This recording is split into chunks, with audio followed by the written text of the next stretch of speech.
Hello everyone, I'm Sir JC and you are watching Literature Unfolded. For today's video, we are about to discuss the contemporary period in Philippine literature. Contemporary period started after World War II or in 1945 to present. For the first 20 years, Filipino writers continued to write poetry, short stories, novels, and essays. However, it is considered as the Philippine literature's dark period because most of the themes in the writings dealt with Japanese brutalities, the poverty of life under the Japanese government, and the brave guerrilla exploits. Afterwards, Filipino writers became more conscious of their art with the increase of writers' workshops here and abroad, and the bulk of literature available through mass media. Therefore, after 20 years of dark literature, it is now the era of the new Filipino literature, or also known as the rebirth of Filipino literature. Here are the different events happened in the contemporary period. Period of activism, starting from 1970 to 1972. The youth and journalists became rebellious during this period.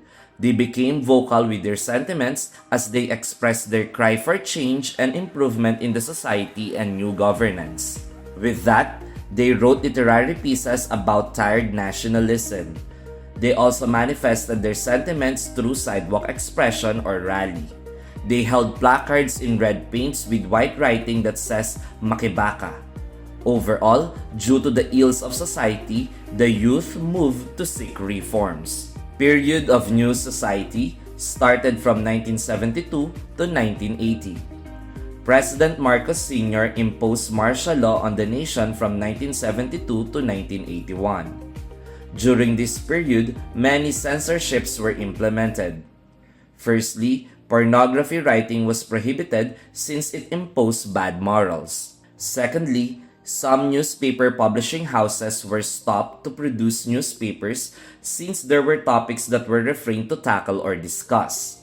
The Ministry of Public Affairs supervised the newspapers, books, and other publications. Only the reports about the economic progress, discipline, culture, tourism, green revolution, family planning, and the like were favored. Whereas poverty, health and malnutrition, robbery, killings, and all the brutal effects of martial law were refrained to tackle or they were not allowed to put into manuscript. Period of Third Republic started from 1981 to 1985. Martial law was lifted during this time. Therefore, the government became more open about criticisms. Also, many Filipino writers dealt with true-to-life themes, such as grief, poverty, aspirations for freedom, love of God, love of country and fellow men, and etc. In addition, films were continued. New songs and poems were published during this period. Songs and poems became more romantic and revolutionary. Post-EDSA I started from 1986 to 1995. In 4 days from February 21 to 25, 1986, the so-called people power or lakas ng bayan prevailed. History took another twist and once more, the Filipino people regained their independence. It was noticed in the new Filipino songs, newspapers, speeches, and even in the television programs, the freedom of choosing a new theme or topic for literature.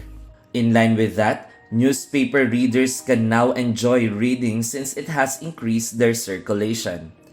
The Inquirer, Malaya, and the People's Journal are examples of these newspapers.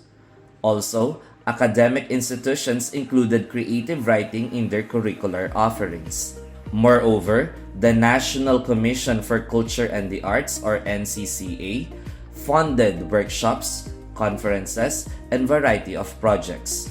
During this period, NCCA also strengthens their criteria in choosing the national literature because it must be multilingual, multicultural, and truly national. Lastly, the 21st century period, starting from 2001 to present. During this period, the new trends have been used and introduced to meet the needs and tastes of the new generation. 21st century literature are demanded to be ICT inclined. Therefore, literature became present in digital tools and it competes with the style and formats as well. Examples are ebooks, PDF, online blog posts, and other reading media applications like Wattpad. Further, new codes and language were used to add flavor to literary works. The emergence of new words, language, or terms like slang and other colloquial terms evolved and applied in literature during this period. Examples are Jejemon, gay lingo, newly invented abbreviations, and many more. And that's it for today's video about the contemporary period in Philippine literature. I hope you learned a lot. See you in our next video.